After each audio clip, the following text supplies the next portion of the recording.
And we're back. Welcome.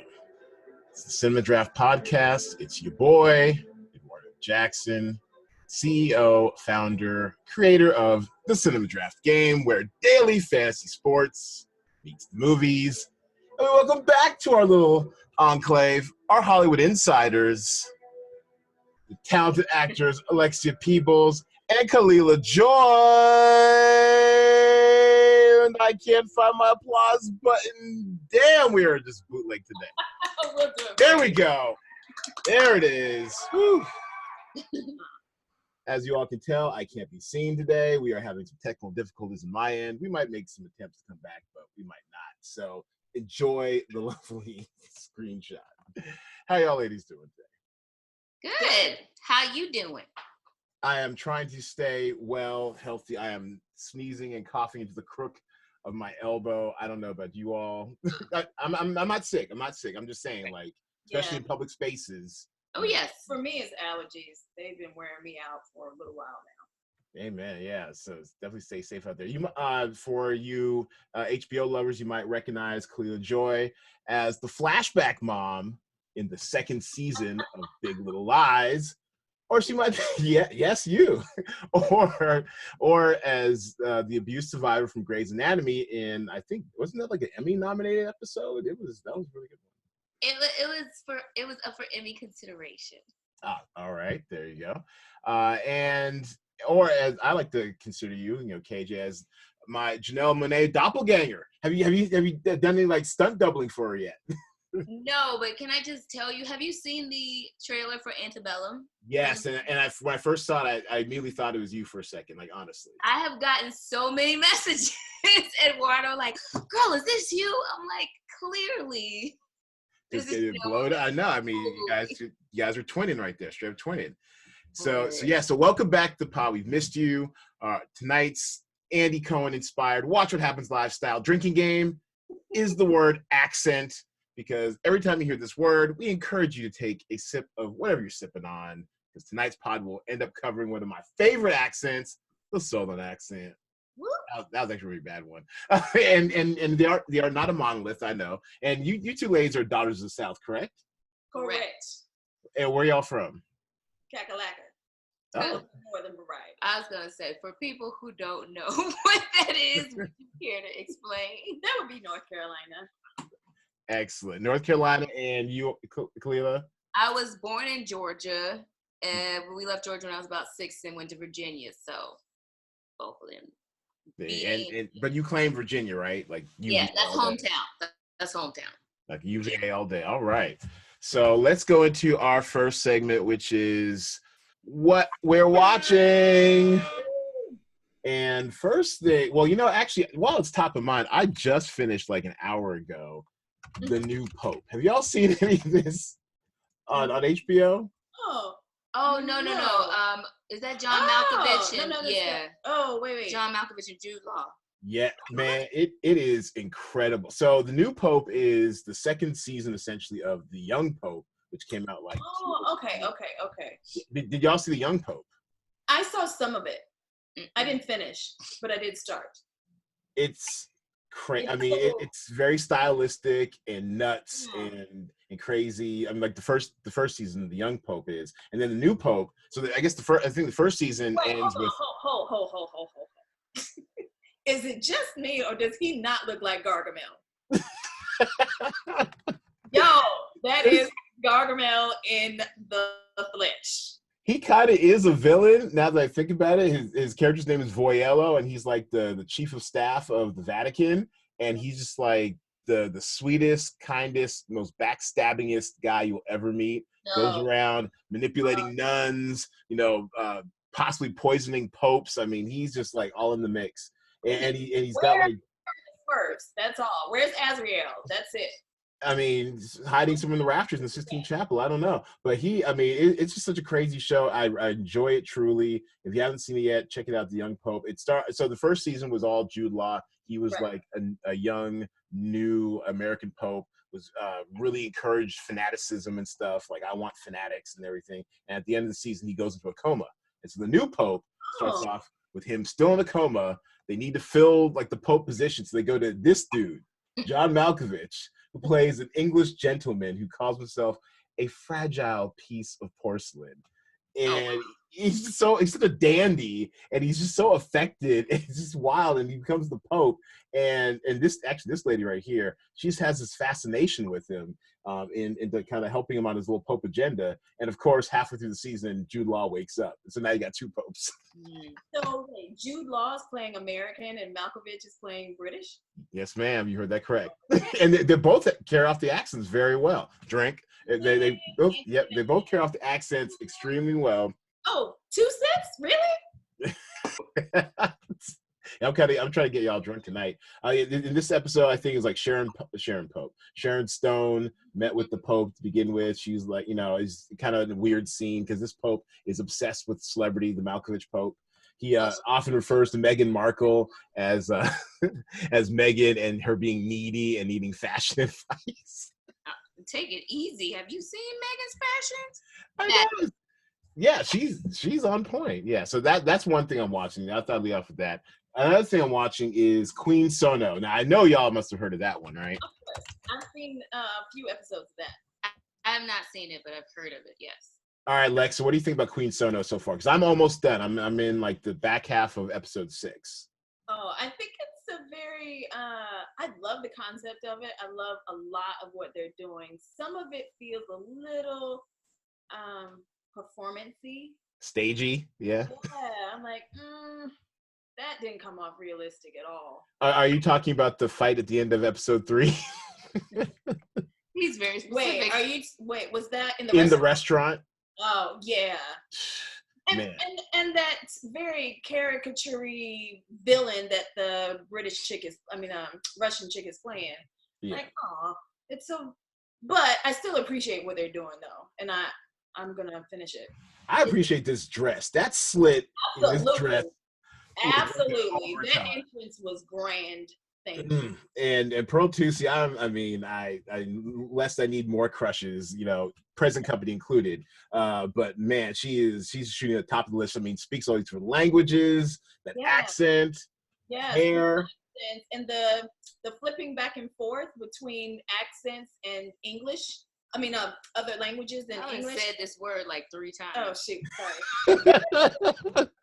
I know, right? So, yeah, that's the thing, too, because I tell people, I recommend Queen Sono, if not just on concept alone, and to support, the first Netflix original from Africa. But also, like, I'm truly enjoying it. But I tell people, like, you got to concentrate 100% because there's so much language switching, sometimes in the middle of sentences. Which I guess is pretty common in like South Africa, but for us, dumb Americans, or at least let me speak for myself, for my dumb American self, I'm half the time I watch these shows, looking up stuff on my smartphone in hand or whatever, or I'll get distracted. You have to concentrate with captions on if you want to catch everything. It's very Alias. Yeah. Which I loved.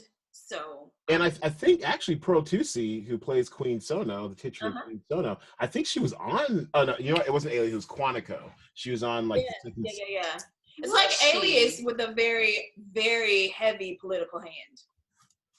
Yeah, actually, we'll look into Pearl Tusi real quick, but yeah, I guess she was also like a TV host down in South Africa. I mean, she's just really kind of getting started. I think she's 31, 29, something like that. But her, so she's just building her resume.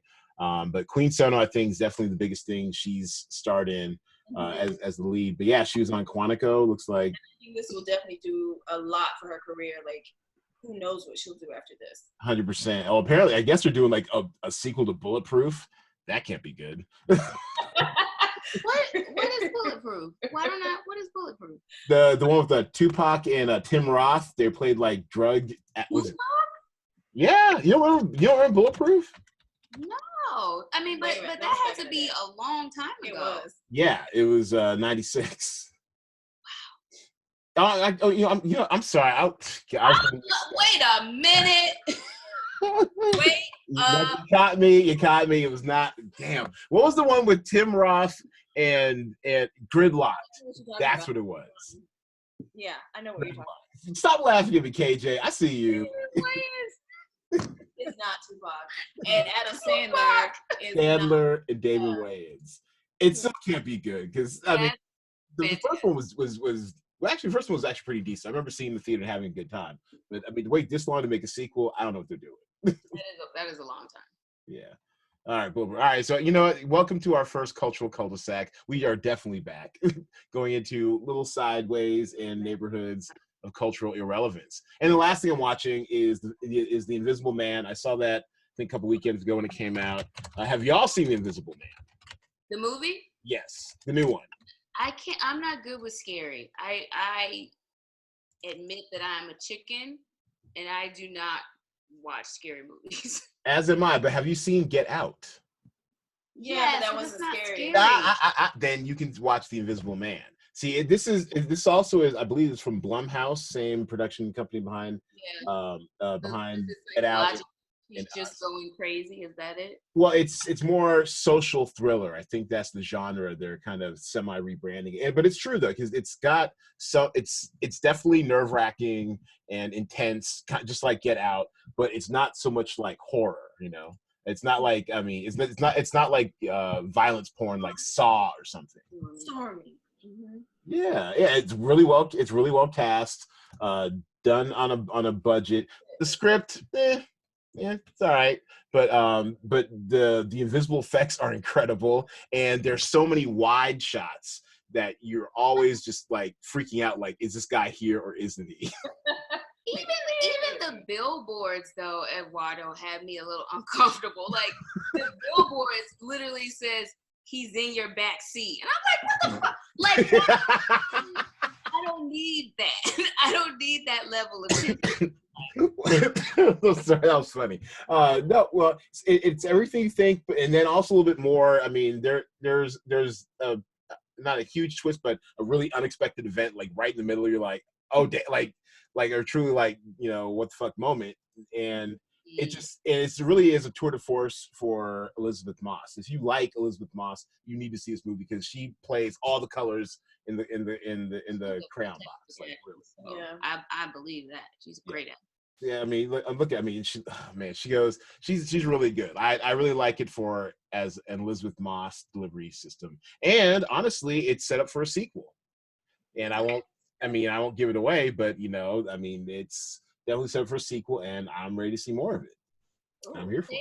They've given horror, I'm using quotes, more love like during award season. Do you think this is something that could show up in award season next year?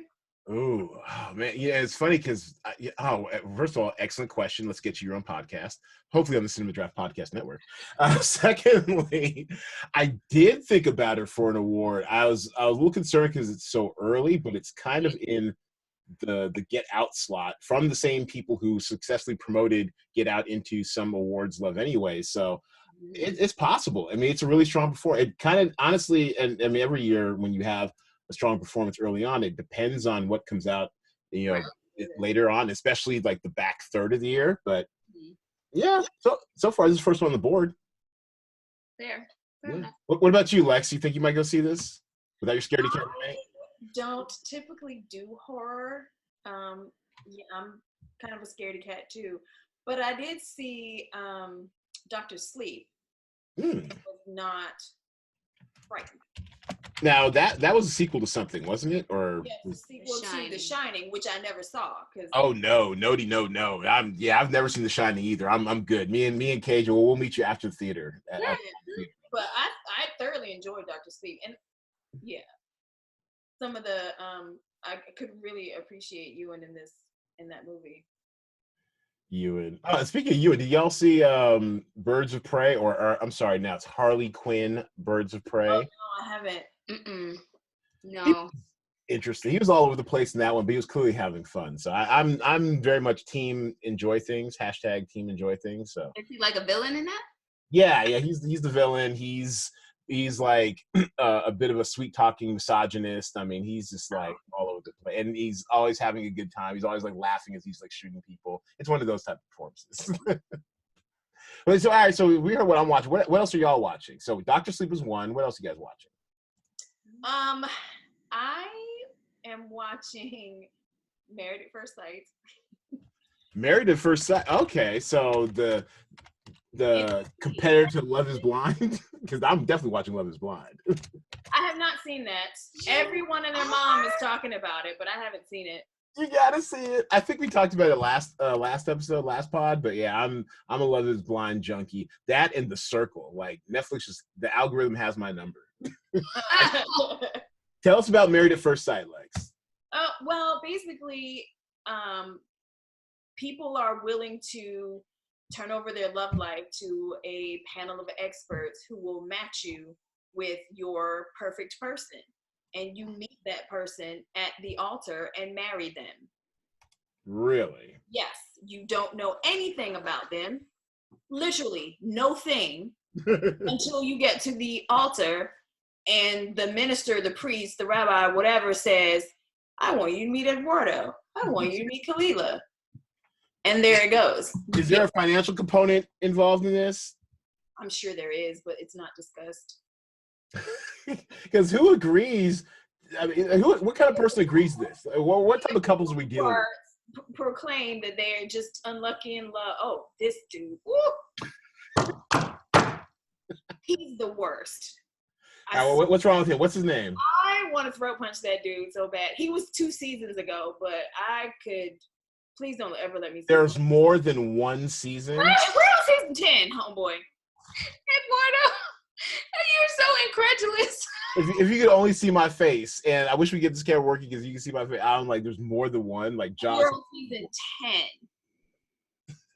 Listen, I'm love also, but that ain't it. So you get married at the altar, you go on a honeymoon, you move in together, and then after like 2 months, you decide if you want to stay married. She's showing up at the altar to marry somebody? What's wrong with the world?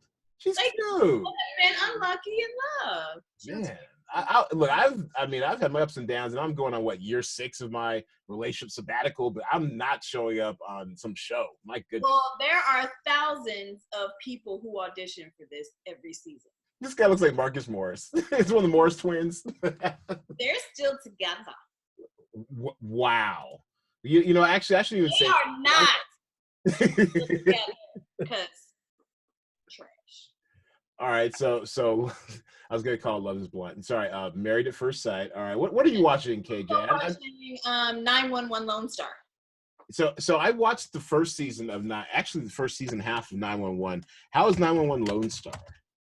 It's actually really good. I was not sure because I really enjoy 911. So I was like, what are they going to do in Texas? But I dig it. They're very multicultural on that show. Look at Rob Lowe, Benjamin buttoning life. I mean, yeah, and they talk about like that's part of his character, like the hair, and he's all into skincare, and it's a whole thing. Chris Traeger becomes firefighter, right, from Parks and Rec. Okay, yeah, shiny new cast. All right. So, what about you, KJ? What are you watching between shots in the trailer or whatever it is you're doing? I actually am watching Hentified on Netflix. Really? My Panamanian self salutes you. Shout out to my girl, Julissa Calderon, who kills it on that damn show. Really? All right, we gotta find it. I'm really enjoying it. It's a good show. It's well written. It's well cast. I've heard it. And it feels very like authentic. And this is one of those shows, like you mentioned, they switch languages in the middle of a sentence. Right. As a lot of bilingual people do, it's very true to life in that way. Like they'll speak Spanish, English, like, you know, back and forth, no breaks in between. What's your friend's name? Lisa Calderon? Is it? Yes, that's my boo. Yeah. She's great. And she has a great story. I can't tell her story the way she can, but initially they wanted to cast a Dominican who was like native LA, but Julissa has a very like Northeast accent in addition to her Dominican accent. Cheers. Twice, 2 times. There you go. But they basically rewrote the character for her because they loved her so much. They were like, well, she's just going to have to be from New York because we need Julissa. So I heard about that. They were on, the cast was on In the Neighborhood with Big Boy. They were talking about that. Yes. So I've been watching that. And I also just finished The Evolution of Hip Hop, also on Netflix, which was just fantastic. Like, I was actually pacing myself and not binging it because I didn't want it to end. It is such a good docuseries. And I mean, they break down hip hop literally from the inception. Like Kool Herc, that was him right there. Yeah. His basement parties in New York where hip hop really started, where he starts spinning the breaks on the records before anybody else had started it. Like all the way up until, it's not current yet. It's probably like early 2000s into the 2010s where they stop in season 4. It's only like 4 episodes per season. But they go region to region. So like you do New York, then they go to the West Coast, then they go to Houston, then they go to Miami, then they go to New Orleans and back to Oakland. Like hip hop from everywhere. It's so good, Eduardo. Okay. If you're a hip hop fan, you must. All right. I'm adding. Actually, I think it's in the queue, but I will dig it up from the depths of my queue. And it's been there for a long time. So good. To hear how it all happened and how that came about, Rapper's Delight, one of the big first rap hits in history. It didn't happen the way you think it happened, and you're just like, what? Anyway, I can talk about it all day. No, that's good to know. We are always looking for great things to watch on this show and in my life. So let's go to the main event this episode. Our top 3 this week, and basically our top 3 this week is going to be the top 3 Southern movies in honor of our esteemed guests. Just 3? Well, there's 3 of us. It's like 9 movies. I mean, okay. And if you're new to the program or it's been a while, because it has been a while, basically the way the game goes is that you name a movie that uses the South as a locale, if not as a character. And you can't just say like it's filmed in Atlanta because that doesn't count anymore. Everything's filmed in Atlanta, right? I was watching Deputy that shows about the LA County Sheriff, and that's filmed in Atlanta, right? So how's that going? Is that doing okay? I think it's doing pretty well. Yeah, I mean, a few people are talking about it. I don't hear anything about it anywhere, so I don't know. Yeah, I'm in this like Facebook podcast fan group of like the Watch on the Watch podcast on the Ringer Network. We're all like huge TV fans, and there are a few people talking about it. So that's kind of that's my barometer if something's popular or not. If they're talking about it, I'm like, okay, it's probably safe. It's a good show. It's interesting to see how they move forward with it. But anyway, so like just saying that a movie is filmed in Atlanta doesn't cut it. It has to be about the South or use the South as locale. We alternate picks. Once someone picks a movie, that movie is out of play. So be strategic, ladies. Oh, this is gonna be tough. I didn't realize we were only doing 3. And on the rundown says that Lexi will go first, but KJ responded first. So KJ, Kalila Joy, yes, you, Janelle Monáe Sr., you get to go ahead and. All right. I feel like Janelle might actually be senior. I don't. You know what? Everybody lies about their age. Who knows? You're absolutely right. You could definitely be right. Okay. So my first pick is very special to me, particularly to me as an actor, and that would be Steel Magnolia. There it is, off the board. Steel Magnolia, strong choice, a classic. It has to be there. Go ahead and wax poetic about Steel Magnolia. So let me explain why I feel like it's special, because I didn't grow up knowing I wanted to be an actor, right? This is something I kind of came to later in life. What did you want to be? At first I wanted to be an obstetrician like Dr. Huxtable. Oh. And then I wanted to be a broadcast journalist like Oprah Winfrey. Okay. I had great role models, but what I do remember, my family didn't see Steel Magnolias in the theater. This was like at home one weekend. My mom and I watched this together. I don't know how long it had been out, but I remember watching Sally Field's performance, particularly her at the gravesite after her daughter has died. And I felt so much as a kid. Like I felt all of her anger. I felt all of her pain. I felt that frenetic, panicked energy, not knowing what to do. And I just remember being like, how is she doing this? How is she making me feel these things? Like, I think if memory serves me correctly, I asked my mom, like, how does she do that? And that's my first memory of me recognizing what an actor was, what it meant to be an actor in terms of like making an audience feel something, just making that connection that this person, this has not really happened to this person. They are acting, but in such a way that you experience everything they experience. That was my actor, like, light bulb. Not, and it wasn't in a conscious thing like, oh, I'm going to be an actor now. It was just my first understanding of how powerful that art is. So plus the cast is phenomenal. I mean, between Olympia Dukakis and Shirley MacLaine, that dynamic right by itself alone is one of the greatest things in cinema. I love Dolly Parton. Yep. Love Truvy. Like, it's just, and you know, Julia Roberts did an amazing. It couldn't have been better. Like, it couldn't have been better, in my opinion. Look at Daryl Hannah too. Wow, this thing was stacked. Oh yeah. Oh yeah. Tom Skerritt, even the supporting cast. Yeah, no, the young Dylan McDermott. Yep. Yeah, everybody's up in there. All right, Steel Magnolia, strong first choice off the board. Well done, KJ. Thank you. You're next. I think I'm gonna go with Eve's Bayou.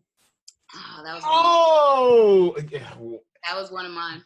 Well, it wasn't one of mine, but excellent choice. Yes. Oh, I mean, yeah. Go ahead and talk about Eve's Bayou. So much going on in this film. Like, Casey Lemons just did the whole most here. Look at this. Look at Sam Jack. That's a hell of a shot. That's a hell of a shot right there, bruh. Like, the cast is stacked. The story is all encompassing. There's so much going on in this movie, from like the familial situation, the infidelity, the coming of age, Smollett. Yeah, and you know, the beginnings of Megan Good. I remember thinking, man, this chick is gonna be doing something else. Like, I really. Sorry. No, you're good. And timeless Debbie Morgan. Can I have her career? You know? Like, this chick and her capabilities. Diane. Carol's that too? Wow, man. My spirit animal. The queen. Journey Smollett's performance in Eve's Bayou is one of the most powerful I've seen by a child.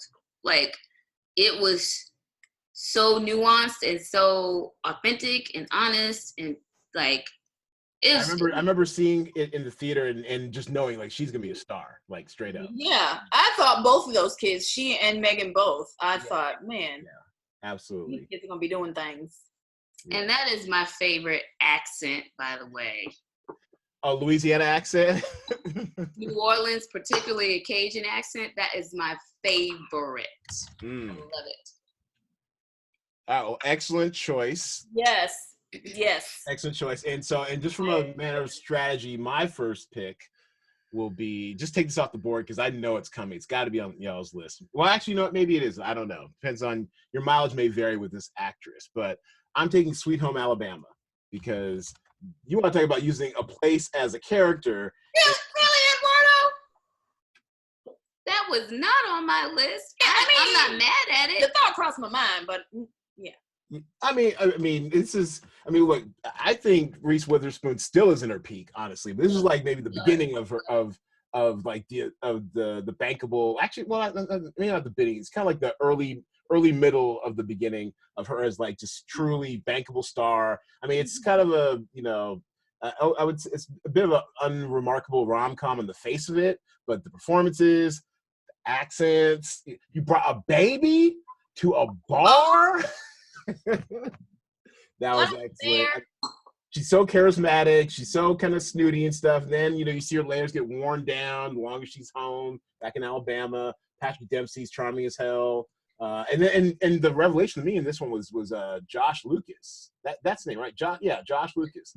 Here he goes. A little blurry in this picture. I mean, phenomenal. He was really super charismatic. Actually, off of this movie, I think Hollywood thought he was going to be the next big star. I think they tried to shoehorn him into like, I think a John Grisham TV series or something, and they kind of tried him out for a few lead roles. It just never quite stuck for whatever reason. But I still think this is like easily his most charismatic performance. Yeah, sweet. Yeah, I mean, Reese was, and Melanie Linsky. Oh my, you want to talk about master? I'm sorry to keep making y'all drink. I'm drinking water myself, so we'll just get hydrated tonight. But she's a master of accents herself. She also, I think she's like a Kiwi. She's from like New Zealand, but she's always playing American. Yes. Yeah, Google her sometimes. She's from New Zealand. Not know that. She plays American super well, especially like Midwestern American too. Super well. Yeah, Melanie Linsky. She's Jacqueline Smith. She really knows her stuff. She really does. I mean, but honestly, I mean, maybe I don't know. Actually, let's do a little actor cul-de-sac for a quick second. So, of the accents out there to play, because it seems super easy for foreigners to play American accents, just like you flatten the vowels or whatever, you flatten everything, and just like you're American. So is there an actor who's not from America that you think plays an American accent like perfectly? Oh, I would say Christian Bale, because I continue to forget that he is not American. That's a great one. Continuously. Every time he speaks, I'm like, wait a minute, what? Every time. I don't even know what his normal accent is. I mean, I know he's British of some sort. I think he's from Wales, so maybe like be Welsh. But I don't even know if he knows. It's kind of like Charlie. Like Charlie Hunnam's accent's so muddled now because of all those years he played Jax Teller and mangling his voice. What's that? I could hear it a little bit. But now it's like I don't know. I mean, like he played his natural accent in The Gentleman, but it's still kind of like, is that really British? Like it's like a weird muddle after all these years. I don't know. I was surprised when I realized Daniel Ezra was British from All American. Oh yeah, he gets the Cali accent real hard. Like, he gets that Cali accent hard. Yeah, I did not realize. Yeah, Daniel Ezra. Yeah, actually, because I think I watched like maybe the first 5 or 6 episodes of All American, and I was really impressed with his accent too. Mm-hmm. Yeah. Okay, all right. So that was mine. Sweet Home Alabama off the board. Number 2, KJ, what you got? Number 2. I don't appreciate only having to do 3. Well, let me tell you something, sister. You've been on my mind, no twister. We're 2 of a kind. Nobody. Okay, The Color Purple. Color. Of course, you know what that is. Actually, Kalila Joy, beautiful singing voice. You know, I mean, if you need a backup job or side hustle, I'm sure Hollywood's got you. Secondly, I saw this when it came out in the theater like ages ago. I mean, I was tiny, but I remember seeing it, and I think I was scared of it too because Mister was like scared. It's so good. It gonna rain on your head. I mean, so many quotables, like so many lines we remember. I don't know how many times I've seen The Color Purple because it was one of those things, even as a kid, that I found myself watching over and we had a VHS tape. Shout out to the 80s. And I was like, 80s and early 90s, I think. And I would watch it like randomly on a Saturday. I just, again, masterclass acting. How Whoopi didn't get the Oscar for it, I will never, ever, ever, ever, ever understand. Yeah. Oprah. Yeah. I mean, you better bash Mr.'s head in and think about heaven later. Like, it's just, I mean, and the story is so layered, like so many issues from, class, racism, Jim Crow South, domestic violence, misogyny, patriarchy, incest and molestation. I mean, Alice Walker just gives you so much in this book, which they then adapted into a screenplay. But it's just a classic. 12 nominations for Academy Awards in 1985. Yeah, that's something. And I'm not sure how many they won. I don't think many, right, if any. You'd think it got screen. Well, yeah, actually, that's a good question. I wonder how many it did win. For what was it? Well, I'll look that up another time. But Color Purple, excellent. Do you have any thoughts with Color Purple, Lex? I mean, it's a classic. What else is there? She said everything. There you go. Oh, 14 wins? No. Oh, no. Overall. So it did win. So you're right. It was just nominated. It didn't win anything. It won Golden Globe. Like, I don't think it got shut out. Yeah, it got shut out. Wow. Yo, the racism was going real strong in the Reagan 80s. Real strong.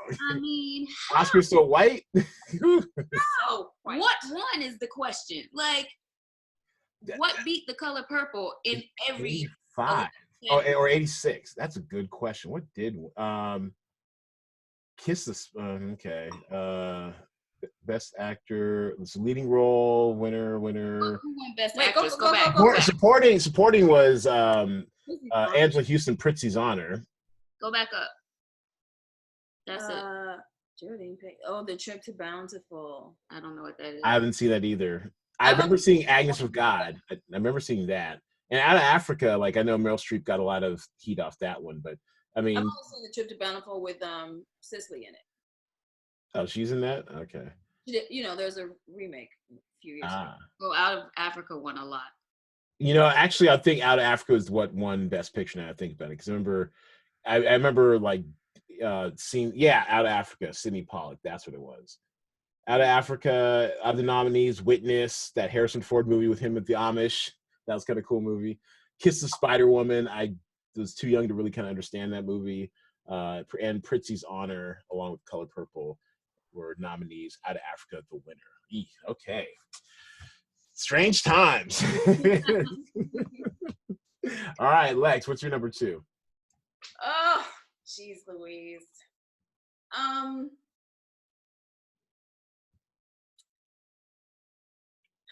This bad podcast. What you got?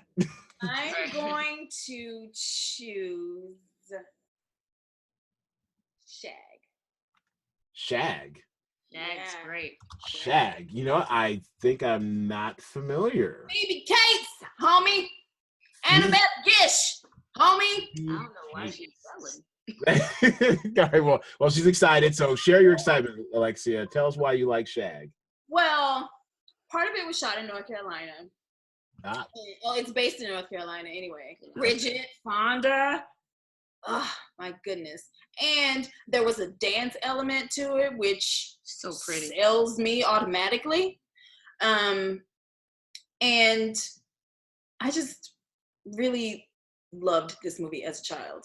I watched it so many times. I love it. It's like one of those like cult followings. Like, I don't think this movie did well at the box office, but everybody liked it. And I loved it. And there's just, the friendship of it, and you're not right for this guy, but you're doing it, you're with them. And then you got all types of women are represented in this movie. You got the nerd, and everybody's friends. You got the nerd, you got the rich girl, you got the hoe, you got the cool girl. They're all it together. Some fabulous hair in this. I mean, real 60s bobs, was it 50s or 60s was set in? I think it's 60s. Yeah. I'm a fan of the bob. I love me a good bob. So yeah. Mm-hmm. Yeah. Okay. Shag. Yeah. All right, that's a different one. All right, so just a little outside the box, since we only have 3. Hey, choose wisely. And I'm going to go strategic once again because this might be on someone's list. But I'm going to go with my second pick, Winter's Bone. Not my pick.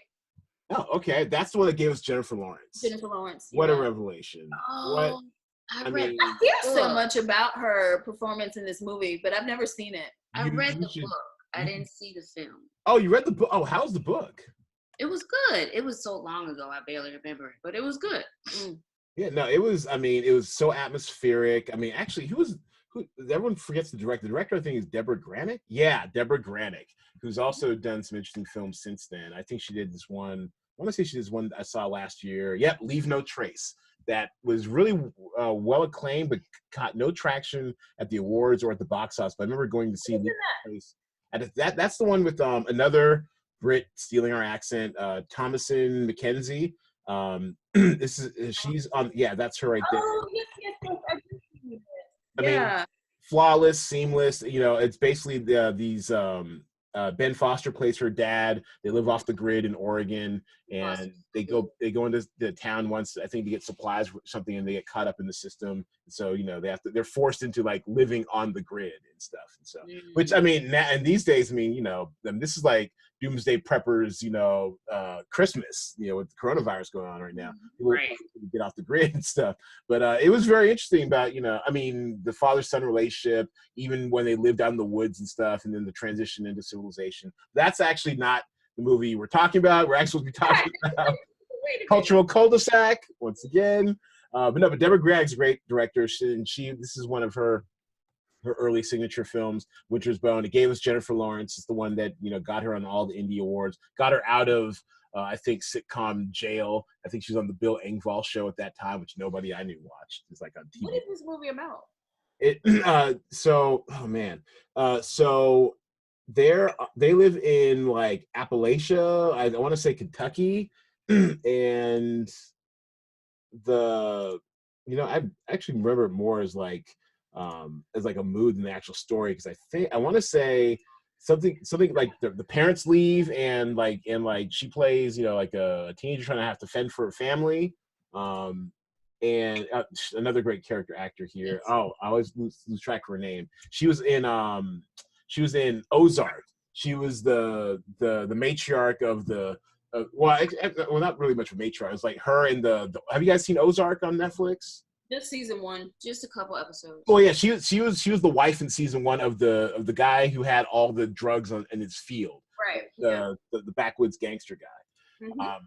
And I remember like John Hawkes, another excellent character actor, seamless. Yeah, he plays an abusive father and stuff, and it's a lot of good performances. I mostly remember like the feel and the atmosphere of it than the plot per se. I just remember that obviously Jennifer Lawrence popped off the page. Didn't the little girl get killed? Wasn't that part of the story?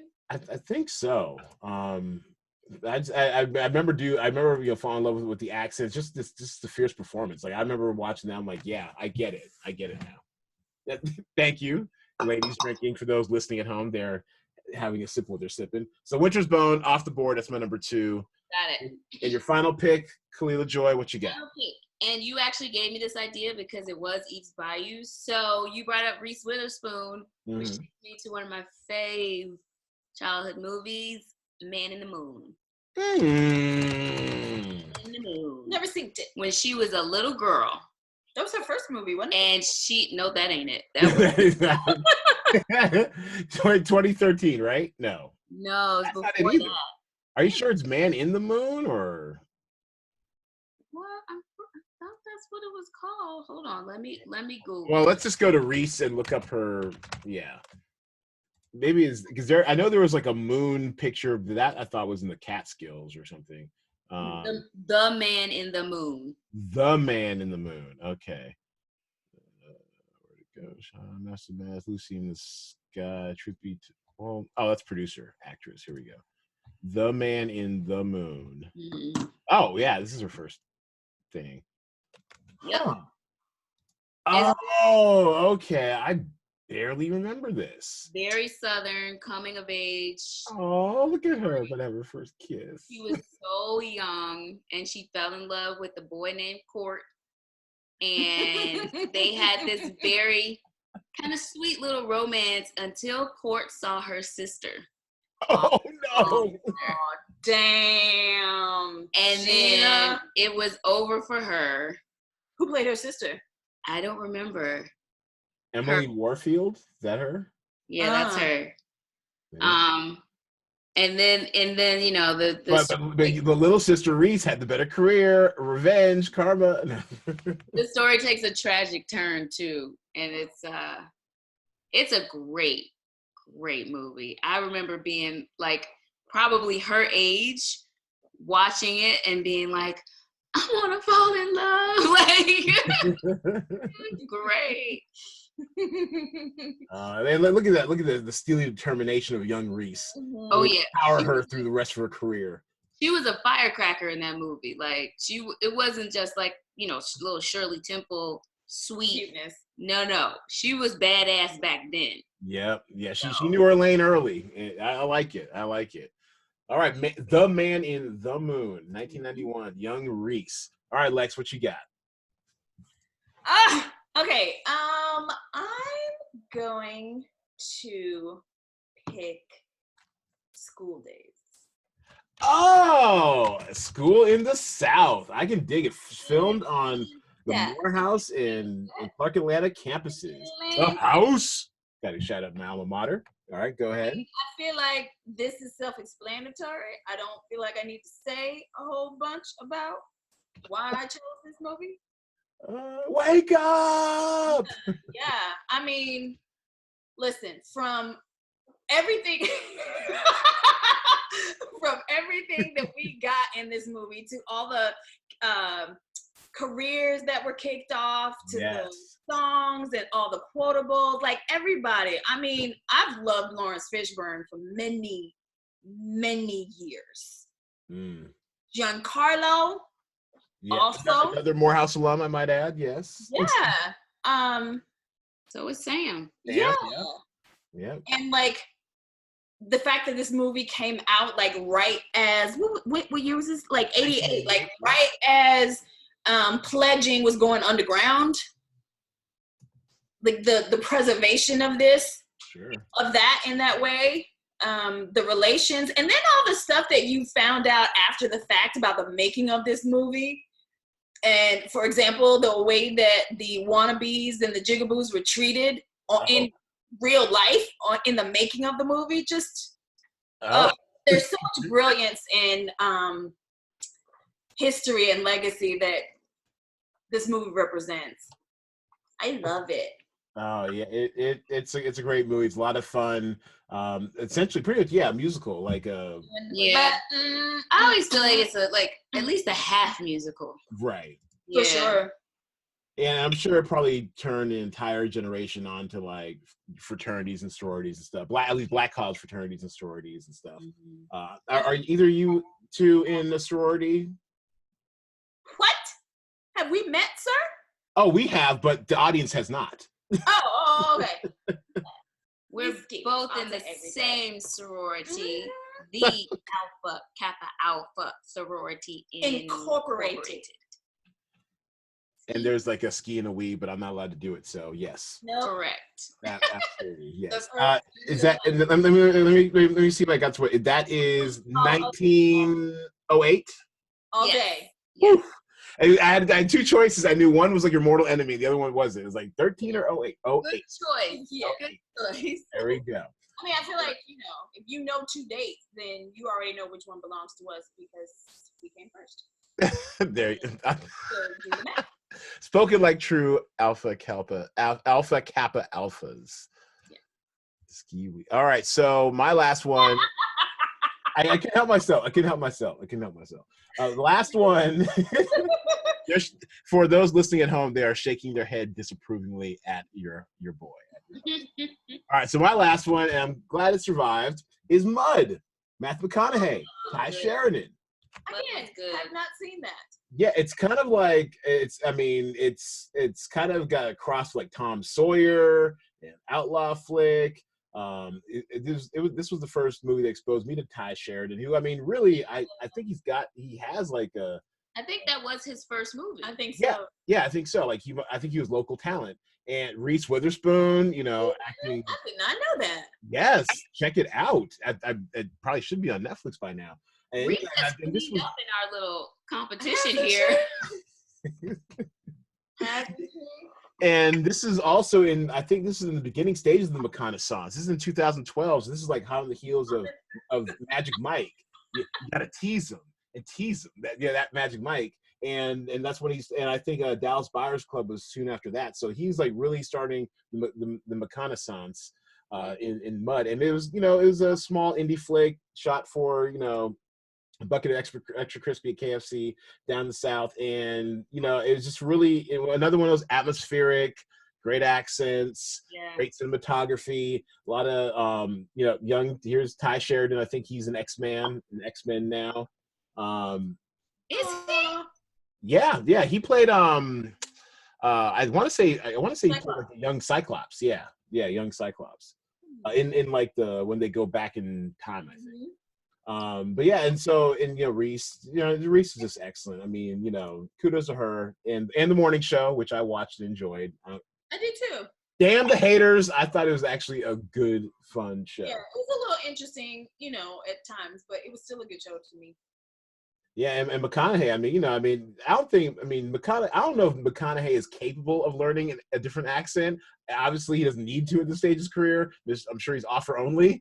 But, I just love when he really gets a chance to authentically lean into his southern leanings. It's southern. You know where he's from?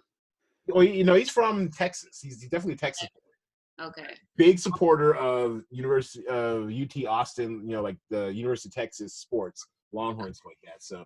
Yeah, but he's definitely a good old boy. But it's fun seeing him in his natural environment, the South, smoking it up, drinking it up, and also just kind of drifting down the river. It's pretty cool. I enjoyed it. Look at that. That's beautiful. Yeah, just all that South. Low country. Low country. Yeah, you know something about that in North Carolina, low country. So that is the main segment. So it's great stuff. We're gonna take a break. We'll do a quick pause on the video, so we can bring people up to speed on those who are new to the game or the podcast on how the Cinema Draft game is played and what Cinema Draft is about. Please hold, everybody. Please hold. All right, welcome back. Thanks for waiting. For those of you watching on video, it was just a moment. And we're now looking at, we're going to the poll phase of the program, over under. And the over under last time we had a guest on was the Invisible Man. I guess the over under for the Invisible Man was 25 million. I voted over. The people voted under. Guess who was right? Ya boy. It weighed 29 million. It's opening weekend. And as we already established, you two haven't seen it yet because one's a fraidy cat, one hasn't gotten to it yet. So this week's poll going to this opening weekend is for The Hunt. For those of you not familiar, The Hunt is faux controversial social thriller, possibly horror film about a kind of like a most dangerous game type scenario where I guess it's an alternate present where rich elites hunt conservatives for sport, maybe. The writers on it, Nick Hughes and Damon Lindelof, you might recognize. Well, Nick Hughes, I think, might be the brother or cousin of the Carlton Hughes, who co-created Lost with Damon Lindelof. Lindelof coming off of his heat with The Watchmen. And also, fun aside, quick cultural cul-de-sac, I saw an article the other day with Damon Lindelof saying that he's out on Watchmen season 2, that if there is one, it will occur without him. He's out of ideas. Mic drop. One season wonder. I like it. Yeah, he did what he wanted to do, so why try to, I understand why you would want more, but no, I think it's excellent. If you, as a writer myself, if you don't have a good idea, don't push it. No one, and he's at a point in his career where he doesn't have. He's got all the money. He's good. So, so The Hunt, starring Betty Gilpin. Who is this guy? This Steve? All right, I don't recognize him. He looks vaguely familiar. Yeah. Betty Gilpin, Emma Roberts, Hilary Swank. I saw in the trailer also. It seems like a ensemble kind of drama comedy. There's a line in the trailer about who would think up such a awful game, and this white guy goes, white people. we're the worst. So it's gonna be one of those type of movies. So what do you think the over/under? We should set the over/under at for The Hunt. Coronavirus taking into account, because I went to the movies last weekend and it was damn near vacant. Right. Was it? Right. I mean, it was 10 o'clock on a Saturday, which still usually draws a decent amount of people, but it was pretty empty. I was surprised. PM? PM, yeah. Mm. Yeah. I'm gonna say over. Gosh, I'm gonna shoot low because of the scare with the virus, and say 18 million. 18, okay. I'm Budget low. of 14 million, mind you, and I think this might be another Blumhouse movie too. So they've been pretty active. All right, so what about you, Lex? What do you think? We got 18 for KJ. What do you think? You want me to give you a specific number or Well, over? I mean, what do you think? What do you think would? Actually, you know what? How about this? I'll post the over under at 15 million, which I think would be great for this type of movie, which is already semi shelved. Looks definitely a little quirky, and also coronavirus scares. I'll set it at 15 million. Kalila Joy went over at 18 million. Do you think it'll go under? She said over. I'm over as well. Yeah. You're over as well. Okay, so 2 overs, and I will say, if we sit at 15 million, actually, I'm gonna, I'll be contrarian just for the sake of argument. I'll say it'll be slightly under. I think it might match its budget at 14 million. I think this virus. I think, like I said, this will be going up on Wednesday morning, tomorrow morning. But I think that if other nations are any indication, the U.S. is going to be in for a shock when these tests get out. Hopefully we aren't, but I mean, just if the past is prologue and Italy's on lockdown, like Italy's closed for business, no in, no out. We're about 2 or 3 weeks behind the rest of the world, so it's going to be pretty bad. So I think I might keep people at home. I hope not, because I love the movies, and we love the movies here at Cinema Draft, of course. Yeah, I don't know. I think people may want the escape, and they'll maybe assume that a lot of people aren't going to go to the movies, and they'll be okay because they won't be in there with a whole bunch of people, and they'll just go anyway. And that would be me. That would definitely be me. Oh, there we go. Video, and we lost video. All right, I tried. So let's bring this plane in for a landing, damn it. Once again, thank you for elevating the Cinema Draft podcast with your presence, ladies. Give yourselves a hand. Thank you for having us. Thank you for participating in a drinking game. Always good to see people play along with us. And so Kalila Joy, Alexia Peebles, anything you guys want to plug?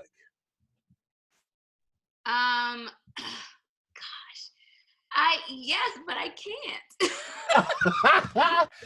Girl is in the lab or on the set, cranking it out. Very excited.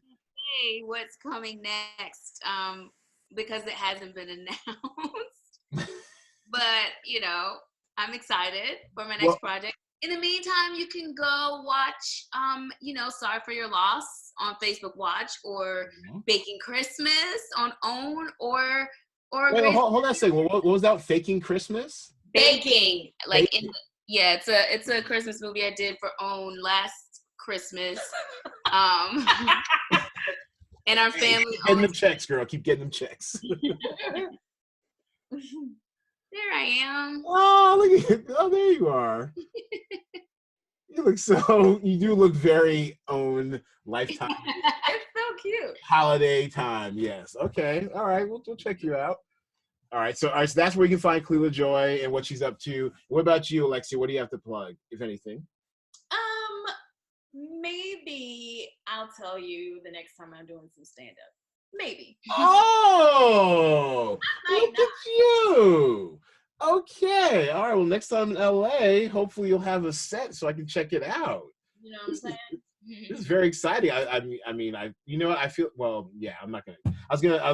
I'm definitely excited to see someone try stand up, especially later on in life, because I remember knowing Ada Rodriguez. Like I remember. Yeah, I love her. Yeah, she used to hang out with a good friend of mine, and she was always kind of like pretty funny, but I had no idea she's gonna be like a comedian. And now and I saw her set on Netflix, and I was like, Whoa, she's like legit good. Like I laughed my ass off. I had a great time. So I'm very excited. Hopefully you'll be another comedian in my extended family, and I'll be able to go and heckle you.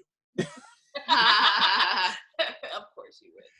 Well, once again, thanks for blessing the podcast, your presence. We must have you guys back again, ladies. And as we clear out the standard tagline, and especially in these times of uncertainty, if you're able to, and if it's safe, why don't you go see a movie or something? Take care, everybody. Peace.